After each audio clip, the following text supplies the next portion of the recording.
À l'un de l'actualité, arrivé à Séoul du président Alassane Ouattara ce lundi matin, le chef de l'État ivoirien effectue une visite officielle de 4 jours, était sur invitation de son homologue sud-coréenne Park Geun-hye. Un centre de réparation de la fistule obstétricale dans la ville de San Pedro, c'est un don de l'UNFPA à la Côte d'Ivoire pour soulager des milliers de femmes atteintes de fistules.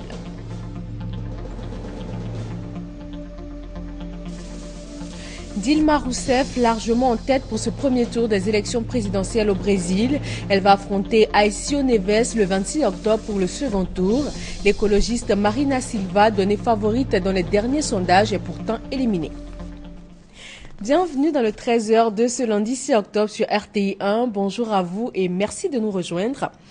De ce jour, 6 octobre au 9 octobre prochain, le président ivoirien effectue une visite officielle en Corée du Sud à l'invitation de son homologue sud-coréenne. Le président Alassane Ouattara est arrivé à Séoul ce lundi matin. Abiba Dambélé Saoui.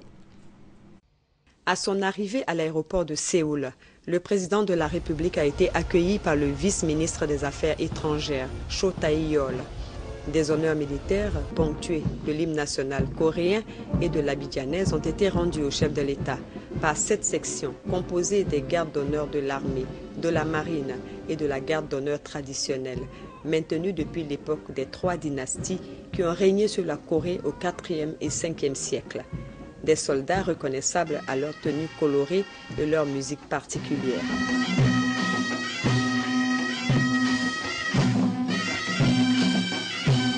Toutes ces forces, placées sous le commandement conjoint des lieutenants-colonels Yoo Jan-song et Yi Ik-kyung. Des membres du gouvernement et des ambassadeurs africains ont tenu à saluer le président de la République de Côte d'Ivoire, qui s'est dit très heureux d'être en Corée. C'est un grand bonheur d'être en Corée. Vous savez, ce pays est un pays modèle en matière d'évolution économique comme politique. Nous avons beaucoup à apprendre de la Corée. Et nous sommes convenus donc de venir voir les autorités, échanger avec elles et aussi leur parler de la Côte d'Ivoire, de nos ambitions, des progrès qui sont réalisés et nous inspirer davantage pour aller plus vite dans la réalisation des vœux des Ivoiriens. Moi, je suis très heureux d'être ici à Séoul. C'est une très belle journée. Nous attendons donc de faire une visite officielle avec beaucoup de plaisir. Pour cette première visite d'un président ivoirien dans le pays du matin calme, un programme minutieusement élaboré, meublé d'entretiens de haut niveau, avec la présidente coréenne Park Geun-hye à la Maison Bleue, le palais présidentiel. Des échanges avec le président de l'agence coréenne de coopération KOICA. Plusieurs accords de coopération seront signés et des rencontres avec les dirigeants des grandes firmes nationales telles que Samsung, qui font la fierté de ce pays considéré comme la 13e puissance économique au monde. La mégalopole de Séoul, un modèle touristique où cohabitent tradition et modernisme. Nous vous proposons une visite du quartier des artistes et également du village Hanok avec des maisons traditionnelles classées au patrimoine de l'UNESCO. Abiba Dambélé. Dans le vieux Séoul, vous pouvez admirer le quartier des Hanok et ses authentiques maisons traditionnelles encore habitées de nos jours. Ces maisons ont gardé leur architecture traditionnelle originale. Dans ces belles demeures étaient logés les aristocrates et les officiers haut gradés à l'époque de la dynastie Joseon, constituée entre 1392 et 1897. Dans ce petit village traditionnel, on peut admirer le contraste entre le Séoul moderne et ses gratte-ciel et l'ancien Séoul appelé Anyang. Après le village Hanok, direction Imsangdong, haut lieu de savoir-faire millénaire, quartier de galeries et boutiques spécialisées dans l'artisanat coréen, notamment la calligraphie et la peinture. Au lieu de la culture traditionnelle coréenne, les rues de Imsangdong s'étendent sur 700 mètres. Sous le règne de la dynastie Joseon, on apprenait la peinture dans ces ateliers, appelés ici Do-Wawon. On termine cette promenade dans le Séoul touristique et ses nombreux spectacles traditionnels hauts en couleur, très appréciés des Coréens et des touristes. Les rues regorgent de boutiques de souvenirs et des shops de marchands de bijoux authentiques et divers articles made in Korea à des prix très intéressants. La Corée, un pays à la fois moderne et fidèle à ses traditions millénaires. Ce dosage savant fait de cet État un pays où il fait bon vivre. C'est tout cela qui contribue à la réalisation du miracle du fleuve Han. Et la visite officielle du chef de l'État ivoirien en Corée du Sud va donc durer 4 jours. Retour à Abidjan pour la journée régionale de l'arbre dans le Kabadougou. Il s'agit en premier lieu de sensibiliser et d'encourager les populations à s'impliquer dans la lutte contre la déforestation. Un premier projet dénommé Une école, 5 hectares de forêt a été lancé. Honorine Anigori. Cette journée régionale de l'arbre à Odiéné et ce lancement du projet Une école 5 hectares de forêt, initié par Brahima Bamba, capitaine des douanes, vise à lutter contre la déforestation. Le projet Une école 5 hectares de forêt vise à faire réaliser des reboisements par des élèves, pour les élèves et pour les parents d'élèves, en vue de leur inculquer l'importance de l'arbre dans les autres activités de l'homme. Une occasion pour le directeur régional des eaux et forêts, le colonel Ouyana Touré, d'exprimer sa reconnaissance aux populations du village de Korondougou qui ont bien voulu donner des terres pour le reboisement de 4 hectares de forêt dans le cadre du projet Une école 5 hectares de forêt. Selon lui, les forêts du Kabadougou sont agressées quotidiennement par plusieurs actions de l'homme, à savoir le sillage clandestin, tardif et l'exploitation minière. Face à ces actes destructeurs de la forêt, la direction des eaux et forêts a pris les choses en main en reboisant, selon lui, environ 20 hectares de forêt à Séguélon, Madinani, Odiéné, au titre du reboisement privé, et 5 hectares à Tchémé, Bongaa et Bako. La cérémonie a pris fin par un planting d'arbres par les membres du corps préfectoral ainsi que toutes les autorités militaires et civiles présentes. On reste dans le Kabadougou pour la 3e session du Conseil régional. Les conseillers régionaux ont adopté le programme triennal 2015-2017.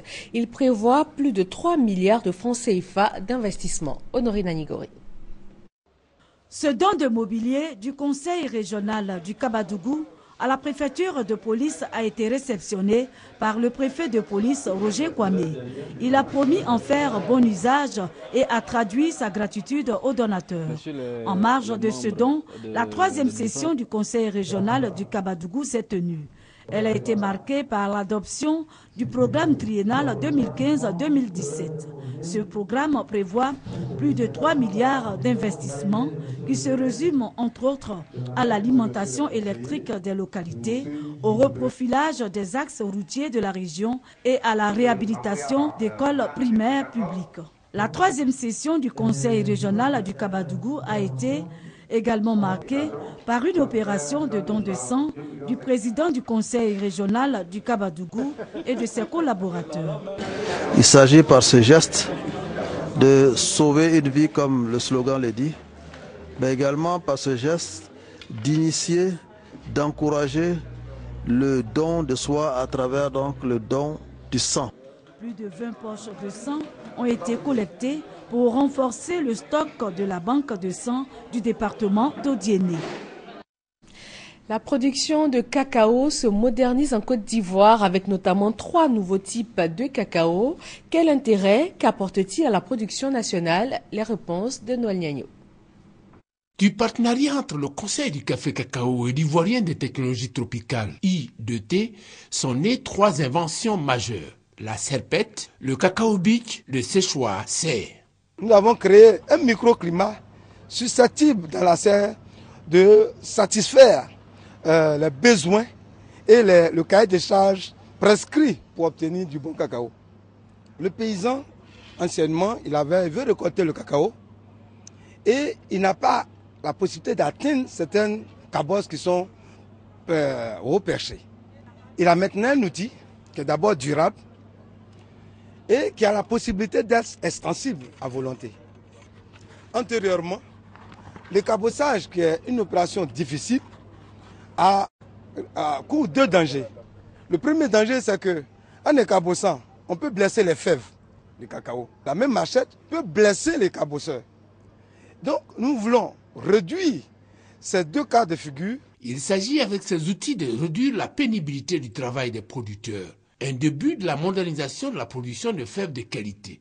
Reste l'accueil des producteurs pour leur exploitation conséquente. Les producteurs honorés sont répartis chacun avec ses 3 outils. Alors, on peut présager une suite heureuse de ces inventions. 3 inventions donc pour la modernisation de la production du cacao. Parlons éducation, 400 nouveaux tables-bancs pour le groupe scolaire Anono dans la commune de Cocody. Le ministère de l'Éducation nationale et de l'enseignement technique continue ainsi son opération de construction, réhabilitation et équipement des infrastructures scolaires. Maïsako. Des tables-bancs pour le groupe scolaire d'Anono dans la commune de Cocody. L'établissement a reçu ce vendredi 400 nouveaux tables-bancs qui doivent être disposés dans les différentes salles de classe. Leur coût, 16 millions de francs CFA. C'est un don du ministère de l'Éducation nationale et de l'enseignement technique qui a entamé depuis 2011 des travaux de construction, de réhabilitation et d'équipement des établissements scolaires sur toute l'étendue du territoire. Au niveau de toutes les structures du ministère de l'Éducation nationale, il y a un besoin de tables-bancs. Et aujourd'hui, nous avons commencé un processus qui va permettre à satisfaire un tant soit peu tous ces besoins et permettre à toutes les structures de pouvoir fonctionner en plein temps. Le 11 avril 2014, certains bâtiments du groupe scolaire d'Anono avaient perdu leur toiture en raison d'un violent vent. L'établissement a été entièrement réhabilité au cours de la même année. Le groupe scolaire qui disposait déjà de plus de 700 tables-bancs en attendait 500 autres. La livraison de ces 400 tables-bancs est un soulagement tant pour les responsables de l'établissement que pour les enseignants et les élèves. Le groupe scolaire par ma voix est vraiment content, nous sommes heureux. Nous sommes heureux aujourd'hui d'avoir des tables-bancs. Nous sommes contents et nous félicitons Mme Kandian Kamso Kamara. C'est un grand soulagement pour la population scolaire et nous tenons, n'est-ce pas, par cette opération, n'est-ce pas, de livraison des tables-bancs, à remercier au premier plan Madame la ministre de l'Éducation nationale qui a répondu avec diligence, n'est-ce pas, à l'appel de l'inspecteur. Après le groupe scolaire d'Anono, 300 tables-bancs doivent être livrés au lycée municipal de Williamsville, 200 au lycée garçon de Bingerville et 150 tables-bancs respectivement au groupe scolaire Guinéré d'Abobo, l'école primaire publique Dzeji et l'école primaire publique Mafia, située à une vingtaine de kilomètres d'Alépé, dans le sud de la Côte d'Ivoire. La lutte contre la fraude en milieu scolaire, une priorité pour les comités de gestion des établissements scolaires COGES. Le service national d'animation, de promotion et de suivi de ces comités a initié une séance de travail autour de cette préoccupation commune aux différents acteurs du système éducatif ivoirien. Le reportage est signé Honorine Anigori. La formation des cadres compétents pour relever le défi de l'émergence à l'horizon 2020 passe par une école de qualité. Pour atteindre cet objectif, le maire de Soubré, Lassina Traoré, a initié une séance de formation à leur intention.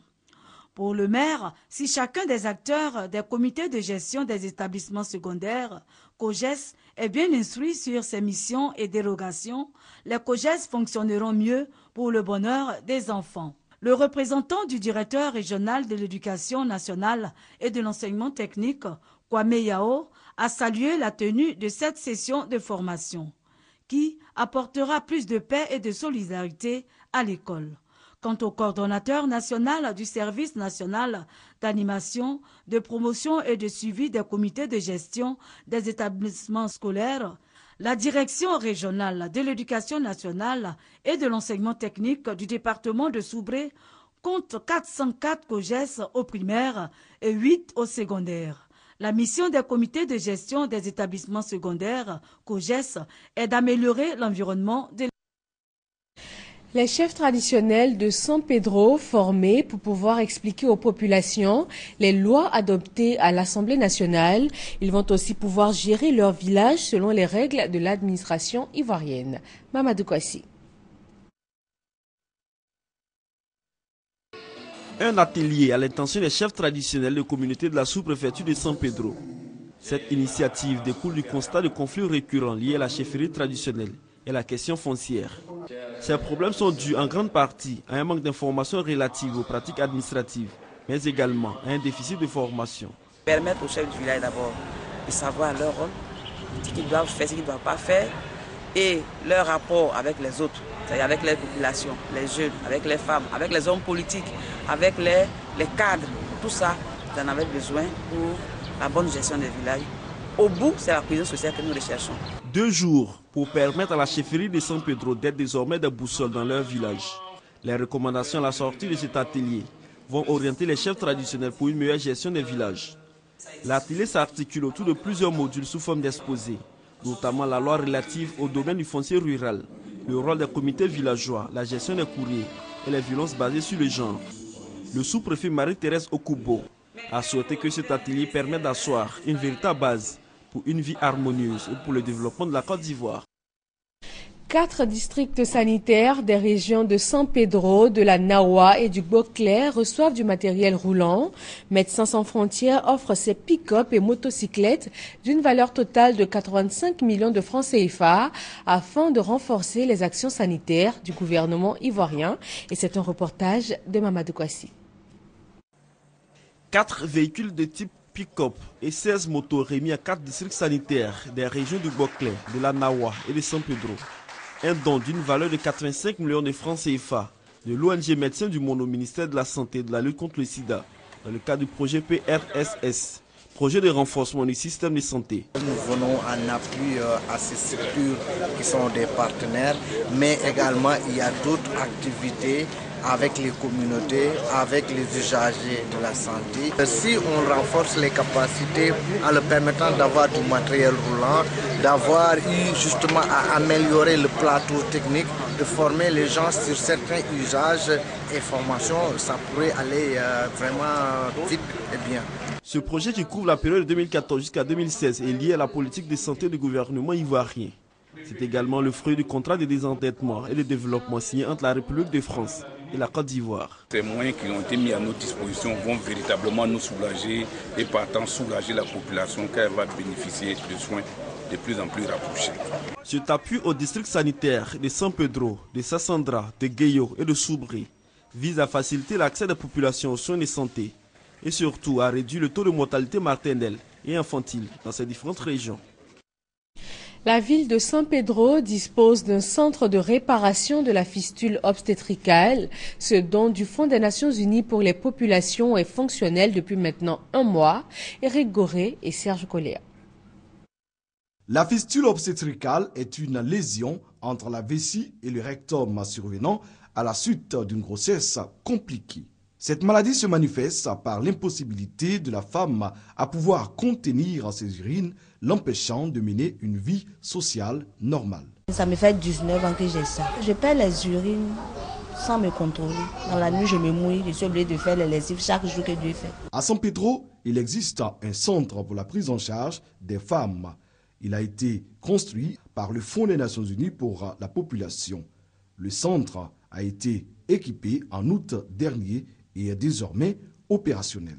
Le but du centre, c'est de prendre en charge toutes les femmes porteuses de fistules de la région et même d'ailleurs, voilà, le plus efficacement possible, pour leur permettre de mener une vie normale comme tout le monde. Pour le docteur Yaté Pakom, médecin gynécologue obstétricien, ces patientes sont souvent victimes de rejet. Ce sont des dames qui sont rejetées par la société, qui sont cachées. Aujourd'hui, avec l'ouverture de ce centre, elles sont prises en charge, elles sont opérées, donc elles vont guérir de cette fistule obstétricale pour pouvoir intégrer la société, mener correctement leurs activités. Les patientes du centre de réparation de fistules obstétricales de San Pedro espèrent sortir de ce lieu avec la guérison, mais surtout avec plus de dignité. La Sierra Leone a enregistré 121 décès dus au virus Ebola et des dizaines de nouveaux cas uniquement le samedi dernier. C'est l'une des journées les plus meurtrières depuis l'apparition de la maladie et l'ONU promet le ramassage des corps des victimes. Terrible constat face à l'épidémie d'Ebola. Les pays infectés par le virus sont confrontés à une insuffisance d'infrastructures, de personnel de santé et de systèmes de surveillance de propagation de la maladie. Les contaminations sont principalement causées par la dégradation de la situation sanitaire sur place. La bataille contre le virus nécessite un déploiement de personnel, de médicaments et des équipements à tous les niveaux. Nous ne pouvons plus nous permettre d'avoir des personnels soignants touchés ou tués par le virus. En formant ces personnels à utiliser correctement l'équipement de protection, ils peuvent travailler en toute sécurité et ne sont pas contaminés à leur tour. Pénurie d'équipements de protection individuelle, mauvaise utilisation des masques et des gants, surcharge de travail des équipes médicales, ces facteurs expliquent la proportion élevée des personnels soignants infectés. À cela s'ajoute aussi l'absence d'infrastructures pour incinérer les corps et le manque d'ambulances et de transports. L'UNMIR se concentre à apporter des réponses au niveau de la logistique pour obtenir plus d'hélicoptères, de voitures, de motos pour les agents de santé communautaires au niveau des accès au transport. Autre préoccupation, le nombre élevé d'orphelins, 4000, ce nombre pourrait doubler dans les prochaines semaines. Non seulement ces enfants ont perdu leurs proches, mais beaucoup sont rejetés par leurs amis et voisins par peur de contamination. Quelques centaines sont prises en charge par des ONG, mais la majorité d'entre eux n'ont pas cette chance. L'archidiocèse de Bouaké célèbre la fête de Saint François d'Assise, le pardon mutuel et la tolérance, des vertus cardinales pour une réconciliation sincère ont été prônées à cette occasion. Kwadio Kwame. Le clergé catholique de l'archidiocèse de Bouaké a célébré dans la prière et la ferveur la fête de Saint François d'Assise à la chapelle du même nom à Congo-Décro. La célébration de celui qui a consacré toute sa vie à la promotion de la solidarité aux pauvres, aux démunis et aux marginalisés a été l'occasion pour l'archevêque métropolitain de Bouaké d'inviter tous les Ivoiriens à la charité et au pardon. Monseigneur Paul Siméon Awana, dans son homélie, a exhorté tous les fidèles à adopter la vie de Saint François d'Assise, une vie faite de simplicité dont les vertus constituent des exemples pour tous. L'archevêque, qui ne croyait pas si bien dire, a engagé tous les Ivoiriens à la réconciliation, gage de paix durable. Paul Siméon Awanagro a donc invité les Ivoiriens à faire de la paix leur seconde religion. Les chrétiens de Congo-Décro ont saisi l'occasion pour demander l'érection de leur chapelle en paroisse.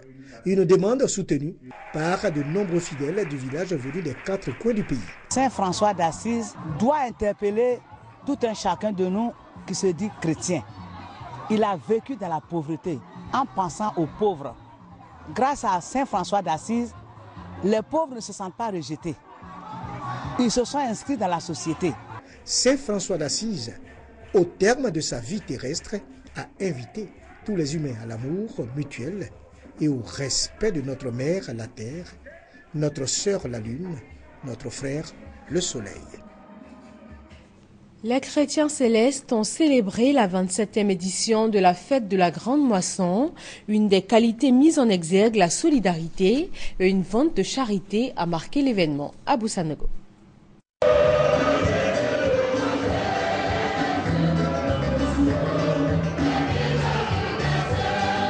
La 27e édition de la fête de Grande Moisson à la paroisse mère Saint-Gabriel d'Abobo a tourné autour de la solidarité entre les fidèles, d'où la mise en place d'un fonds de solidarité. Au cours de la messe, le supérieur seigneur évangéliste Canon Luc a invité les fidèles à la sérénité et à la quiétude face aux rumeurs de fermeture des paroisses dans le diocèse. Canon Luc a également indiqué que l'église n'a qu'un seul lieu saint pour le pèlerinage, Imeko, terre sainte au Nigeria, tel que recommandé par le fondateur, le prophète Oshofa. Il a également annoncé la visite du pasteur mondial prévue pour le mois de novembre prochain. Cette 27e édition de la fête de Grande Moisson s'est déroulée en présence de la représentante du directeur général des cultes. Vente de charité, chants et louanges à Dieu ont meublé cette célébration. Au Brésil, selon les derniers résultats publiés, la présidente sortante Dilma Rousseff est en tête du premier tour de l'élection présidentielle, loin devant ses concurrents Aécio Neves et Marina Silva. C'est donc un face-à-face qui s'annonce entre Dilma Rousseff et Aécio Neves pour le second tour annoncé le 26 octobre prochain. 2 criminels mexicains ont avoué avoir tué 17 étudiants venus manifester à Iguala, dans le sud du pays. Ces aveux surviennent après la découverte d'un charnier à proximité du site où les 43 jeunes avaient disparu la semaine dernière. Au Mexique, un charnier découvert samedi près d'un lieu où ont disparu 43 étudiants. Le procureur chargé de l'enquête attend les résultats de tests génétiques. Ces étudiants, futurs professeurs, avaient disparu le 26 septembre, le jour où une fusillade avait éclaté à Iguala, faisant 6 morts et une vingtaine de blessés. Iguala se trouve dans une région aux mains des narcotrafiquants. Parmi les agresseurs du 26 septembre figurent des policiers municipaux agissant pour des groupes mafieux. Le maire d'Iguala et son chef de la sécurité sont aujourd'hui en fuite. À Hong Kong, les manifestants se retirent de plusieurs sites. Une annonce faite dimanche soir après l'ultimatum lancé par le chef de l'exécutif local. Celui-ci a ordonné aux manifestants de se disperser afin de laisser les habitants reprendre lundi le chemin du travail. Dès dimanche matin, le nombre d'étudiants mobilisés s'était réduit. Les heures précédentes avaient encore été marquées par des affrontements avec la police. Les manifestants restent toutefois positionnés dans le quartier financier de Hong Kong. Au Niger, un juge d'instruction a délivré un mandat d'arrêt national à l'encontre du président du Parlement, Hama Amadou, en fuite en France pour des raisons de sécurité. Ce principal opposant du chef de l'État est soupçonné de complicité dans l'affaire d'un trafic international de bébés entre le Nigeria, le Bénin et le Niger. Le président du Parlement nigérien vit à Paris depuis fin août, en fuite pour échapper à la justice de son pays, selon ses détracteurs, en exil pour se défendre des accusations de trafic de bébés portées contre lui, affirme-t-il. Ses jumeaux de 2 ans auraient été achetés au Nigeria, un montage, selon Hama Amadou, qui réclame qu'un mandat d'arrêt international soit émis contre lui. J'ai pensé qu'en venant ici, j'obligerais les auteurs de ce montage grossier à exporter le dossier, parce que pour m'arrêter, il faut demander mon extradition. Et pour demander mon extradition, il faut que la justice française soit saisie du dossier et puisse l'examiner. Un mandat national uniquement a été émis lundi par Niamey. L'épouse de Hama Amadou est en prison depuis le 22 juin, mais le président du Parlement récuse tout test ADN pour prouver sa paternité, au motif que la loi nigérienne ne prévoit qu'un test sanguin qu'il a déjà effectué. Ce dossier étant d'essence purement politique, les possibilités de falsification sont tout à fait réelles. Et par conséquent, vouloir, en dehors de l'existence d'un cadre légal, faire le test ADN, c'est donner la possibilité aux accusateurs de se fabriquer des preuves. Depuis le début de cette législature, c'est pour la première fois qu'elle va s'ouvrir en l'absence du président de notre institution. Comme vous le savez, il est impliqué dans une affaire de droit commun dite de supposition d'enfant. Les députés proches de Hama Amadou ont boycotté la rentrée parlementaire mercredi. Ils affirment que le pouvoir cherche à destituer le président de l'Assemblée nationale et ils défient quiconque de trouver une majorité des 2/3, soit 76 députés sur 113, pour le remplacer. Événement majeur de l'art contemporain, 13e Nuit Blanche à Paris. Parmi les 150 projets présentés, Action contre la faim et le photographe William Daniels ont attiré l'attention sur la Centrafrique, un pays en crise. Un décor de rêve pour une dure réalité. Au pied de l'église Notre-Dame, au milieu du parcours de l'opération artistique Nuit Blanche à Paris, les touristes peuvent plonger au cœur d'une nuit noire en République centrafricaine. À travers les photos de William Daniels, ce journaliste français revient de son 5e séjour sur place. Malheureusement, la Centrafrique a un peu disparu de la une des journées ces temps-ci à cause d'une actualité internationale très riche, l'État islamique, l'Ukraine, l'Ebola. Peut-être aussi parce que les médias et le public se lassent un peu de la situation en Centrafrique. Et avec Action contre la faim, nous pensions qu'il était important d'essayer de rappeler, en tout cas en France, que les problèmes en Centrafrique continuent. Assemblés en fresques murales ou projetés sur écran géant, ces images attestent de la violence du conflit, de la détresse des Centrafricains.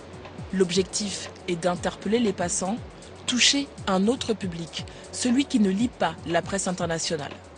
Ceux qui se sentent directement touchés par la crise centrafricaine ont aussi fait le déplacement. Je suis très touchée Parce que jusqu'ici, j'ai eu à voir des images, mais en fait en petite dimension, on voit des photos, on voit sur Internet. Mais voir comme ça des images en grand, c'est impressionnant. Je suis blessé, blessé de voir la souffrance de mon peuple, de voir que la population a abandonné à elle-même.